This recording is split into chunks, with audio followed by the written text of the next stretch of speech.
Field, Nou Camp, Bernabeu. But here's the key thing. When they go and play for the Spanish team, they go and win World Cups together. They're compadres, they're brothers. Bingo bit. So the rivalry has basically torn into the England camp. I mean, Gareth Southgate is in the middle of trying to resolve that now, and good luck to him. But when you look at it that way, brothers and sisters, ladies and gentlemen, boys and girls, football fans, football supporters, anybody watching this, when you look at that, this is where the rivalry is tense, but needs to be, I wouldn't say stop, but it needs to be controlled. It needs to be a ceiling to it, because it goes into the English football team, and the English football team, it has affected them, because the golden generation where you've got players like Steven Gerrard, and you've got Jamie Carragher, and then you've got the Neville brothers, and you've got Paul Scholes and David Beckham, you've got all these different England players that could have really won a World Cup for England. They should have. Steven Gerrard at his peak, David Beckham at his peak, Wayne Rooney at his peak, Robbie Fowler at his peak. Come on. Come on. So, the rivalry. Let's end. We're at 36 minutes now. Let's aim to end at 40. I've tried to give you a good scope of the rivalry down the years of the clubs. Mention the managers, mention some of the players.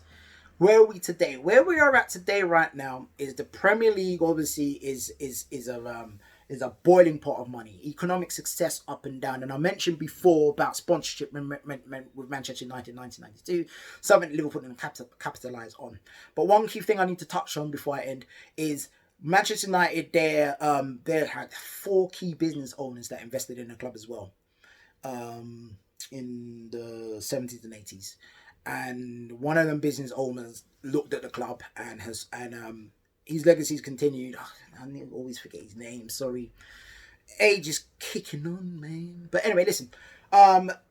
Old Trafford's always been sponsored based, and they sponsorship balls all over the place. They've upgraded that stadium how many times? And they're sitting on 60,000+ every football game. Or is it 70 now? 74,000, I believe.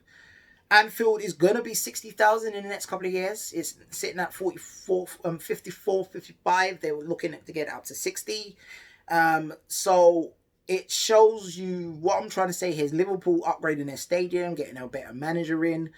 I'm going to speak about in depth about how Liverpool club as a football club nearly died because of some owners back when. Once they got the finance right at board level, it filtered through to the team. As you know, Liverpool weren't a club to go and buy a £50 million player. Manchester United have been doing that since in the 90s when they spent 32 million on a defender and 25 million on a midfielder and then another 30 million on another defender. And they could go and buy a striker for 25 million. Liverpool never had that until now.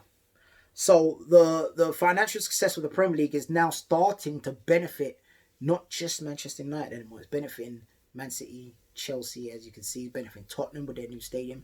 And finally, Liverpool can say it's benefiting them. And that's where the rivalry on a financial front is now a level playing field. So what I would say to the rivalry is game on. Because now Liverpool do not have any excuses. Our finance is not there. The stadium's not there. We've got a great stadium now. Anfield's been upgraded. The finance is there. We've got the right manager. And at the end of the day, I mentioned in the video that he's taken some of the core values of the boot room. Yeah, so the spirit of the boot room is still there at Liverpool. And some of the values that they birth, what Klopp's done is he's taken it. And he's using it.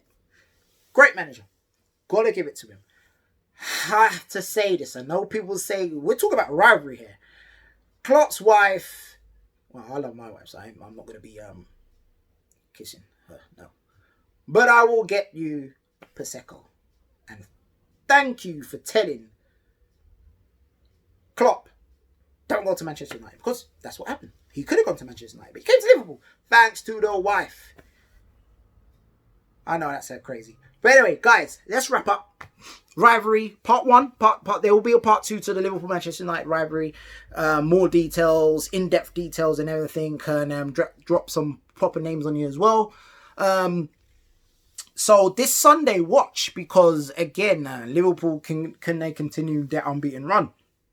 If they beat Man United, which I believe they will. I hope they do.